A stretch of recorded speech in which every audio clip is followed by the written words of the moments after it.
अस्सलामुअलैकुम। आज का टॉपिक हमारा गोल्ड में इन्वेस्टमेंट करने के हवाले से है। बेसिकली गोल्ड में तीन किस्म के तरीके से हम इन्वेस्टमेंट कर सकते हैं जो कि मेजर तरीके हैं।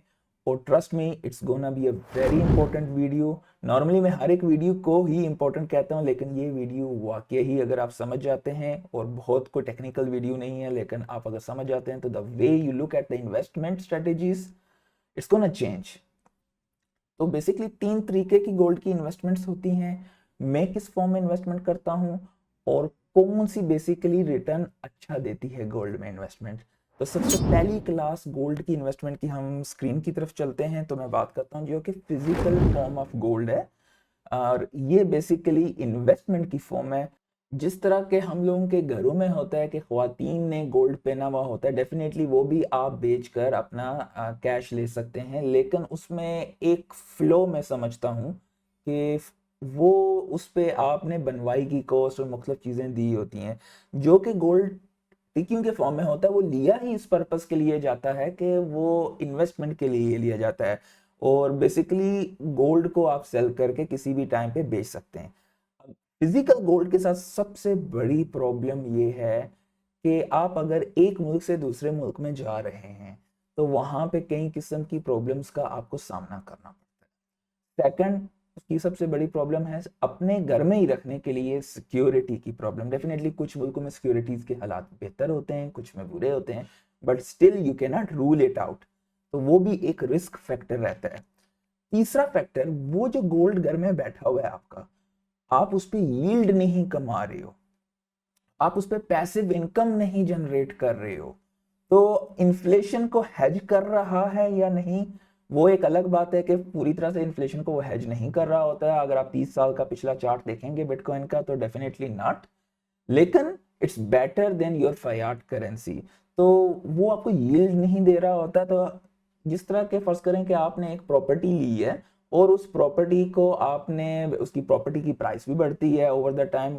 डेफिनेटली फायाट टर्म्स में फिजिकल करेंसी जो है हमारी इन्फ्लेशन की वजह से वो चीज़ें उसकी मालियत मतलब परचेजिंग पावर कम होती है, लेकिन आपको मंथली बेस पे रिटर्न्स मिल रहे होते हैं। और बाय द वे, जिन दोस्तों को नहीं पता कि अमारात में अगर आप प्रॉपर्टी लेना चाहते हैं तो ये एक प्रोजेक्ट है by the name get stake. आपको कोई बहुत बड़ी अमाउंट नहीं चाहिए, बहरीनी तकरीबन 50 दिनार के आसपास। आई पर्सनली बिलीव कि अगर उतनी आप इन्वेस्टमेंट करते हो, आप किसी भी प्रॉपर्टी में अमारात में एक हिस्सादारी ले सकते हो और आपकी मंथली पैसिव इनकम बगैर कुछ किए हुए आ सकते। सारा कुछ ये लोग करेंगे और आपको रिटर्न्स आपके अकाउंट पे मिलते रहेंगे। इसके लिए जो भी लोग खलीज में हैं वो यहाँ पर डायरेक्टली रजिस्टर कर सकते हैं, खलीज के किसी भी मुल्क में, बहरीन, अमारात, सऊदीया।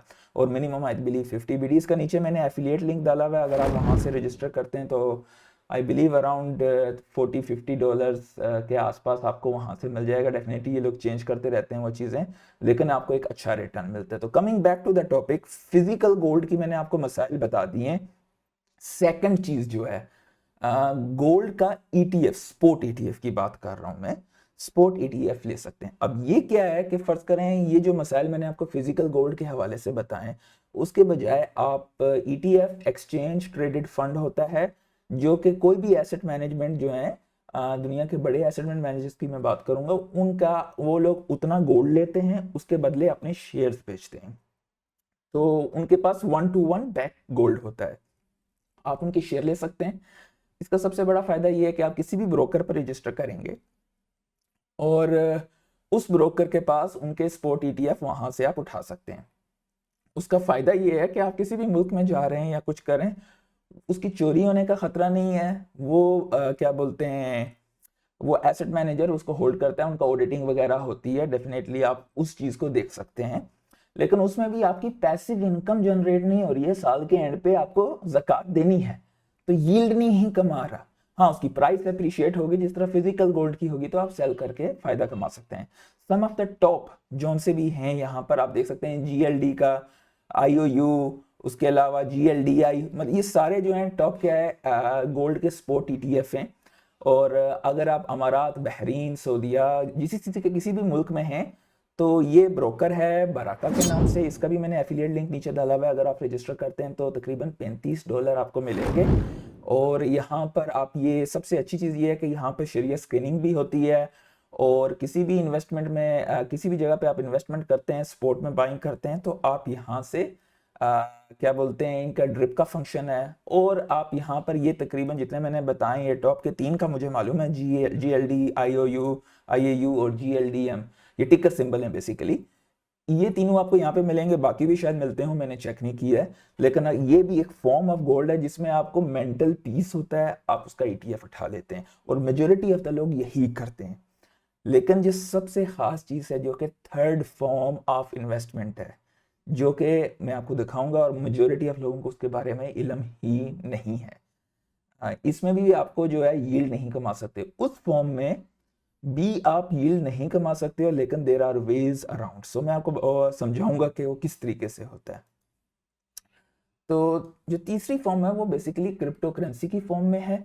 आपके टोकन्स होते हैं जो कि फिजिकल गोल्ड से बैक टू बैक होते हैं, जिसमें टॉप पे जो है XAUT जो कि टेथर का है, स्टेबल कॉइन है। ये गोल्ड के 1 आउंस गोल्ड से 1 to 1 पैक है, और ये आपको रियल टाइम ब्लॉकचेन पे भी दिखाई देता है। और आप यहाँ पे इनका पूरा एनालिटिक देख सकते हैं कि वेल्स ने कितना उठाया हुआ है और दूसरों ने कितना उठाया हुआ है। इसके अलावा पैक्स गोल्ड भी है, ये भी काफी पिछले अरसे में मशहूर जमाना रहा था। तो इसमें सबसे अच्छी चीज ये है कि आपको रियल टाइम में पता चल रहा होता है कितनी सर्कुलेटिंग सप्लाई है। चाहे आप XAUT का देखें, तो यानी कि ये अगर एक XAUT है तो 1 आउंस ऑफ गोल्ड होगा, तो जितना ये लोग होल्ड कर रहे हैं उतना आपको रियल टाइम में पता चल रहा है। डेफिनेटली इनकी भी ऑडिटिंग वगैरह होती है।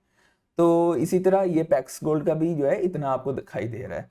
तो आजकल इसका सबसे बड़ा फायदा ये है कि अगर आपने ETF उठाया हुआ है तो वो ब्रोकर के अकाउंट में है, जबकि आपने ये उठाया हुआ है तो ये आप एक्सचेंज से निकाल के अपने वॉलेट में डाल सकते हैं, एक्सचेंज से निकाल कर अपने पर्सनल वॉलेट में डाल सकते हैं, और दुनिया में कहीं भी जाएंगे किसी भी एक्सचेंज पे बेच के, ये आपको मेजोरिटी ऑफ द एक्सचेंज पे दिखाई भी देगा। आप ये देखें बाइनेंस पे है, उसके बाद ये डेक्स है, यूनिस्वैप, यानी कि आप एक्सचेंज पे नहीं, किसी भी डेक्स पे जाके किसी भी हुकूमत को नहीं पता वहां पे बेच सकते हो, डजेंट मैटर, ये आपके वॉलेट में है। उसका सबसे बड़ा फायदा ये है कि आपके कंट्रोल में है। ठीक है, ब्रोकर अपना बोरिया बिस्तर बंद कर दे, बैंकरप्ट हो जाए बड़ा broker, what will you do? तो ये इसका फायदा है। लेकिन इसका नुकसान ये है कि अगर ये आपके वॉलेट से चोरी हो जाता है, you are your own bank, कोई बंदा आपकी जिम्मेदारी नहीं उठाएगा। अगर आपने एक्सचेंज पे छोड़ा हुआ है और एक्सचेंज बैंकरप्ट हो जाती है या आपका अकाउंट का एक्सेस बंद कर देती है तो भी कुछ नहीं होगा।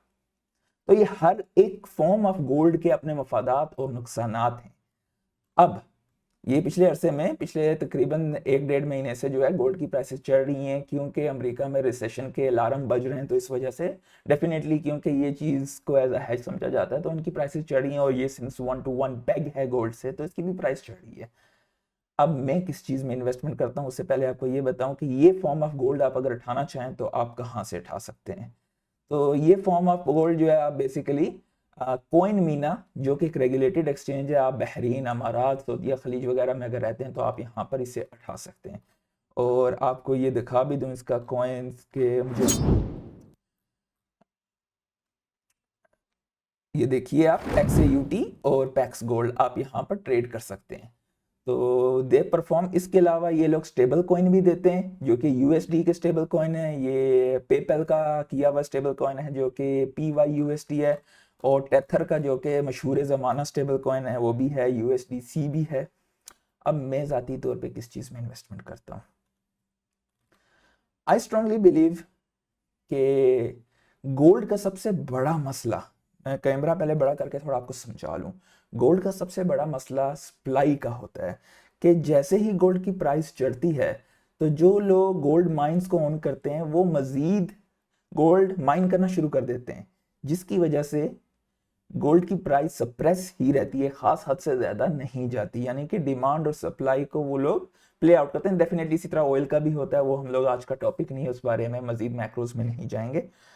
तो मैं पर्सनली इन तीनों फॉर्म में से किसी फॉर्म में जाती तौर पे इन्वेस्टमेंट नहीं करता, क्योंकि रिटर्न्स अगर आप 30 साल का चार्ट देखें, इट्स नॉट दैट मच। हाँ, गोल्ड का जब स्पोर्ट ETF आया था पहला, तो 7 से 8 साल का रन हुआ था, क्योंकि बड़े एसेट मैनेजर्स उसे होल्ड करना शुरू किया था। अब बात करते हैं मैं किस चीज में इन्वेस्टमेंट करना पसंद करता हूँ। आप ये देखें, ये मैंने पिछले 1 साल का चार्ट करता हूँ। बिटकॉइन आपको 138% इसने प्रॉफिट दिया है। बगैर कुछ किए हुए। बाय द वे बिटकॉइन अगर आप एक्सचेंज से उठाते हैं, अपने वॉलेट में डालते हैं, तो बिटकॉइन भी आपको यील्ड नहीं दे रहा है, लेकिन bitcoin is the best hedge against inflation. समझ में आ रही है बात कि एंड रिजल्ट यही होना चाहिए कि आप पैसिव इनकम जनरेट कैसे कर रहे हो बिटकॉइन के। अब कल ही मैंने वीडियो बनाई थी, आप मेरी कल की वीडियो देख सकते हैं। मुख्तलिफ प्रोटोकॉल्स आए यहाँ पर आप अपने बिटकॉइन को रीस्टेकिंग करके पैसिव इनकम जनरेट कर सकते हो, जैसे कि बेबीलोन। ये अब स्टार्ट हो रहा है, इससे पहले ये चीज नहीं थी, वरना बिटकॉइन बैठा हुआ था, इट्स एन एसेट। लोग क्या करते थे कि जो कि एसेट्स बिटकॉइन की निस्बत अंडर परफॉर्म कर रहे हैं but they have a potential to outperform, वो से बाई करते थे। जब वो आउट परफॉर्म करते थे दे कन्वर्ट टू बिटकॉइन।